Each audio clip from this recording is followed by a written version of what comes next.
How do you call in the glory of God? But before we can even start to think ways of being in the glory of God, let us go to the Old Testament and clarify what the glory of God is. Most people think that when we talk of the glory of God, they're thinking of this bright light, this ambience, this frequency that comes down to make people more spiritual. And it is not that. The Bible has got to be read in the context that it is written. It is one of the brutally honest book, but it has been brutally misinterpreted and mistranslated. So the Spirit of God is basically a vehicle that was used by a God who used to appear before Moses, Elijah, and Ezekiel. This is the vehicle that was used by the God in the sky. If you read all the verses in the Old Testament, you will realize that wherever it is mentioned of the glory of Yahweh or the Spirit of God or the glory of God, it basically refers to a vehicle.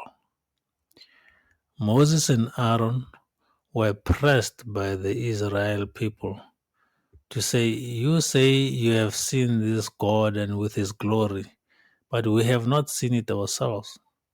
So can you make sure that we see it so that we can have proof? Moses, hearing them grumbling, he says, you will see it the next morning. And they had to prepare what is called the waving offering, which is a sacrifice made by slaughtering an ox and then putting all the sacrifices on the altar, waving the chest of the ox plus the right thigh of that ox into the sky, signaling to the one sitting in the clouds to come down and devour each and every piece on the altar. And then in that way, people would be seeing the glory of God. Now, here Moses and Aaron prepare the sacrifice. The people have been told they will see the glory of God the following morning. And as Aaron was busy addressing the people, they looked out into the desert and they saw from a cloud the glory of the Lord appearing, coming over to them, and then devouring all the sacrifices which were laid on the table.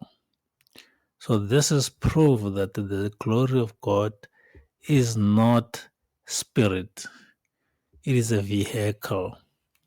If you look at other verses in the Bible, you will find that the glory of God sometimes comes from the east, sometimes it comes from the north, sometimes it makes sounds like the multitude of waters. Sometimes it leaves the city and goes on top of the mount.